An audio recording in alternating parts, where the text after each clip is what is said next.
ඉතින් අදත් ඔයාලව ගොඩාක් සාදරයෙන් පිළිගන්නවා මගේ YouTube channel එකට. ඉතින් අද මම කතා කරන්න හිතුවේ නම ඇහුවහමත් අප්පිරියා හිතන හරිම කරදරකාරී දෙයක් ගැන. ඉතින් ඒ තමයි උකුණු කරදරේ. ඉතින් ලොකු පොඩි කියලා ભેදයක් නැහැ අපිට. අපේ ඔළුවකට උකුණු ආවොත් මේක අපිට හරි කරදරයක් නේ. ඉතින් ඒ වගේම තමයි උකුණෝ ඉන්න කෙනෙක් ගාව ඉන්න අපි කවුරුත් කැමතිත් නැහැ. ඒ වගේම උකුණෝ ඉන්න ඔළුවක් දැක්කමත් අපිට එකපාරටම හිතෙන්නේ අප්පිරියාවක්. අනෙක් දේ තමයි අපේ ඔළුවටත් උකුණු එයි කියන බය. ඉතින් උකුණු කියලා කියන්නේ නිකම් පොඩි සතෙක් වුණාට උකුණු කරදරේ අපේ ආත්ම ශක්තියට ඒ වගේම සමාජ සම්බන්ධතාවලටත් ගොඩක් අහිතකර විදියට බලපානවා. ඉතින් ඒ වගේම තමයි ඔළුවක උකුණෝ ඉන්නවා කියන එකෙන් ඒ කෙනා අපිරිසිදුයි කියලා අදහස් වෙන්නේ නැහැ. හොඳටම පිරිසිදු නිරෝගිමත් කෙනෙක් වුණත් උකුණෝ ඉන්න කෙනෙක් එක්ක සමීප සම්බන්ධතාව පැවැත්වුණොත් උකුණු බෝ වෙන්න පුළුවන්. ඉතින් අපි බලමු උකුණා කියන්නේ මොන වගේ සතෙක්ද කියලා. ඉතින් උකුණු කියලා කියන්නේ ප්‍රධාන වශයෙන්ම මිනිස් හිස මත ජීවත් වන පරපෝෂිත සත්ත්ව කොට්ටාශයක්. ඉතින් මේ උකුණන්ට කකුල් 6ක් තියෙනවා. ඉතින් මේ කකුල් 6 හැම කකුලක් කොනම කොක්කක් පිහිටලා තියෙනවා. ඉතින් මේ හේතුවෙන් උකුණන්ට හරිම ඉක්මනින් කෙස්ගස් අතරේ ගමන් කරන්න පුළුවන්. ඉතින් ඒ වගේම තමයි මේ උකුණන් වැඩිපුරම ඉන්නේ හිස් කබලේ ඒ වගේම බෙල්ල පිටිපස්සේ. ඉතින් මේ එක උකුණෙක් දවසකට කීප වතාවක්ම අපේ හිසෙන් ලේ උරා බීම සිද්ධ කරනවා.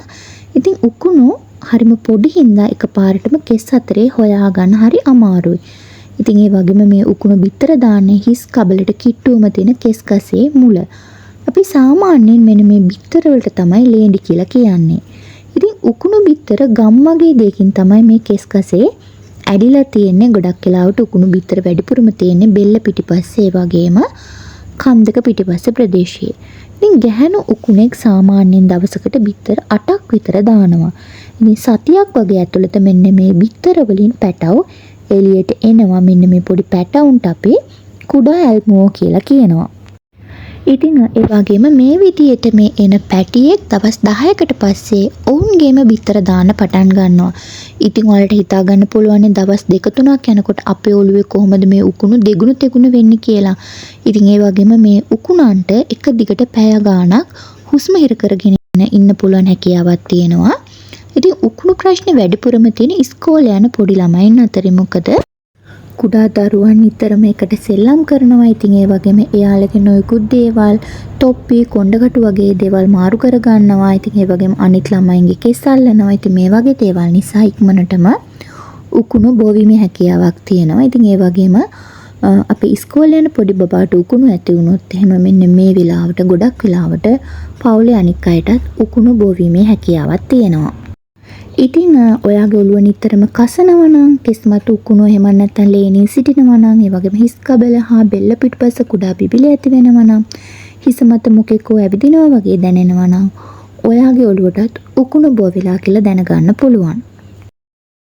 ඉතින් උකුණු වැඩිපුරම ඉන්නේ මිනිස් හිස් කබලේ. ඉතින් තව කෙනෙක්ගේ හිසක් අනිත් කෙනාගේ හිසට ලං වුණාම මේ උකුණු හරි ඉක්මනටම අනිත් හිසට බඩ ගාගෙන යනවා. ඉතින් ඔළුවකට උකුණු ආවම නිකන්ම නැති වෙන්නේ නැහැ. අනිවාර්යෙන්ම උකුණු නැති කරගන්න අපිට ප්‍රතිකාර කරන්න වෙනවා. ඉතින් උකුණු හරි ඉක්මනට බෝ වෙන හින්දා ඉක්මන් ප්‍රතිකාර කිරීම හරිම වැදගත්. ඉතින් ඔයාලගේ ඔළුවේ ගොඩාක් උකුණු නැත්නම් ඔයාලට පුළුවන් ගෙදරදීම කරගන්න පුළුවන් ප්‍රතිකාර සහ ක්‍රම කීපයක් කරලා බලන්න. ඉතින් උකුණන් සඳහා ගෙදරදීම කළ හැකි ප්‍රතිකාර මොනවද කියලා අපි බලමු. ඉතින් මුලින්ම අපි උකුණු පනාවක් භාවිතා කිරීම ඉතාමත් වැදගත් වෙනවා. ඉතින් උකුණු පනාවල දැති හරිම තියෙනුයි ඒ වගේම හීනියට තියෙන හින්දා උකුණු අල්ලන්න මුලින්ම ගෙදරදී භාවිතා කරන්න පුළුවන් පහසුම දේ තමයි උකුණු පනාව. ඉතින් උකුණු පනාවකින් හැමදාම ඔයාලගේ හිස පීරන්න, ඒ වගේම හිස පීරනකොට පොල් තෙල් එහෙම නැත්නම් ඔලිව් තෙල් ටිකක් ගාලා පීරනවා නම් ගොඩාක් හොඳයි. ඒ වගේම තමයි ඇඳ ඇතිරිලි ඇඳුම් තුවා උණු වතුරෙන් සේදීම. ඉතින් සමීප සම්බන්ධතාවලින් උකුණු හරි ඉක්මනට අනික් අයට බෝ වෙනවා. උකුණු වැඩි හරියක්ම ජීවත් වෙන හිස් කබලේ වුණාට උකුණන්ට යම්කිසි වෙලාවක් ඇඳුම් සහ රෙදිවල ජීවත් වෙන්න පුළුවන්. ඉතින් ඒ නිසා විශේෂයෙන්ම ඔයාගේ ඇඳ ඇතිරිලි ඇඳුම් කුට්ට උර තුවා උණු වතුරෙන් සෝදාන්න. ඉතින් මේ ක්‍රමයෙන් ගෙදර අනික් අයට උකුණු බෝ වෙනක වළක්වා ගන්න පුළුවන්. ඒ වගේම තමයි පණ සහ හිස් ඇරසිලි නිතරම සේදීම. ඉතින් ඔයාගේ පණාව හිස් ඇරසිලි තොප්පි වගේ දේවල් පුළුවන් හැම වෙලාවෙම උණු වතුරෙන් සෝදන්න. ඒ වගේම තමයි ඔයාගේ ඔළුවේ උකුණු ඉන්නවා නම් ඔයා භාවිතා කරන දේවල් අනිත් අයත් එක්ක හුවමාරු කරගන්න යන්න එපා. මීට අමතරව ඔයාලා නිතරම කන්ඩිෂනර් භාවිතා කරන කෙනෙක් නම් ඔයා කරන උකුණු සත්කාර හරියට හිස කෙසලට අල්ලන්නේ නැහැ. ඉතින් ඒ නිසා උකුණු සත්කාරය කරන කාලේදී කන්ඩිෂනර් භාවිතය නතර කළ යුතුයි. මීට අමතරව විනාගිරි මිලිලීටර 50ක් වතුර මිලිලීටර 50ක එක කලවම් කරලා හිස සේදීම.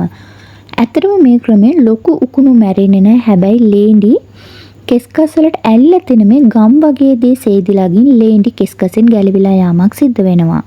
ඉතින් ඒ වගේම සුදු ලුණු බි කිහිපයක් අරගෙන මේ ටික හොඳට පේස්ට් එකක් වගේ වෙනකම් බ්ලෙන්ඩ් කරගෙන මේ සුදු ලුණු පේස්ට් එක ඔලිව් තෙල් එහෙම නැත්නම් තෙල් බින්දු කිහිපයක් නේ පොල් තෙල් බින්දු කිහිපයක් දාලා කලවම් කරලා හිසේ ආලේප කරන්න ඕනේ. මේක විනාඩි 30ක් වගේ හිසේ තියෙන්න ඇරලා සෝදලා දාන්න.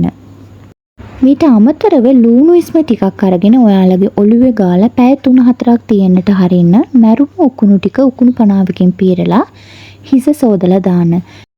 මීට අමතරව ගෙදරදීම උකුණු අඩු කරගන්න පාවිච්චි කරන්න පුළුවන් දෙයක් තමයි බේකින් සෝඩා කියන්නේ. බේකින් සෝඩා තේ හැන්දා ඔයාලා භාවිතා කරන ෂැම්පූ එක කලවම් කරලා හිසේ ආලේප කරන්න. ඉතින් කොණ්ඩේ පොඩි කොටස් වලට බෙදලා හොඳට උකුණු පනාවකින් පීරන්න. ඊට පස්සේ ඔයාලා පාවිච්චි කරන සාමාන්‍ය ෂැම්පූ එකකින් හිස සෝදලා දාන්න.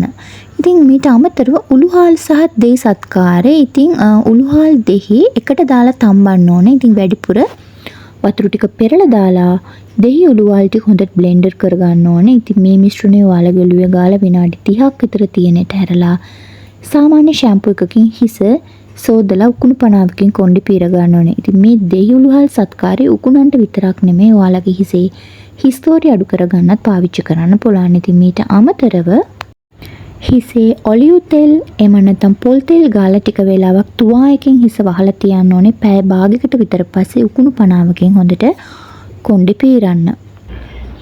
ඉතින් උකුණන් සඳහා උසුසලකින් ලබාගත හැකි ප්‍රතිකාර ගැන ගත්තාම මේ උකුණන් අඩු කරගන්න තියෙන සමහර ප්‍රතිකාරවලට වෛද්‍ය උපදෙස් නොමැතිවම උසුසලකින් එහෙම නැත්නම් වෙළඳසැලකින් ලබා ගන්න පුළුවන්. හැබැයි ඔයාලගේ පොඩි බබාලට මේ ප්‍රතිකාර ගනිද්දී වෛද්‍ය උපදෙස් ලබා ගන්න එක තමයි ගොඩාක්ම හොඳ.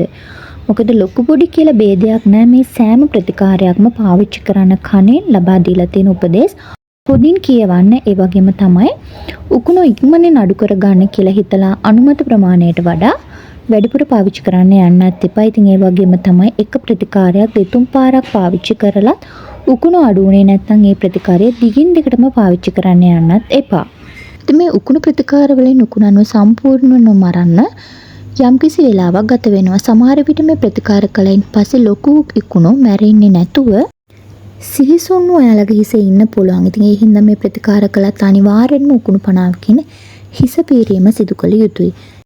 ඉතින් ඒ වගේම ගෙදරදී කරගන්න පුළුවන් උකුණු ප්‍රතිකාර කොච්චර කරත් සමහර අයට උකුණු අඩු වෙන්නේ නැහැ. ඉතින් උකුණු ඔළුවේ වැඩි වෙලා දිගින් දිගටම ඔළුව කැසීම නිසා ඔළුව තුවාල වෙන්න පවා පුළුවන්. ඉතින් ඒ වගේම තමයි සමහර වෙලාවට උකුණු කාපු තැන්වල පොඩි බිබිලි වගේ එන්නත් පුළුවන්. ඉතින් මේ වගේ අවස්ථාවක හොඳම දේ තමයි වෛද්‍ය උපදෙස් පැතීම. ඉතින් මේ මොන දේ කළත් අපිට සදාටම උකුණු කරදරෙන් මිදෙන්න බෑ. මොකද අපේ ඔළුවේ කොච්චර උකුණු නැති වුණත් අපිට උකුණු ඉන්න කෙනෙක් ළඟ ගොඩාක් සමීපව හිටියොත් එහෙම අපේ ඔළුවට උකුණු බෝ වෙන එක වළක්වන්න බෑ.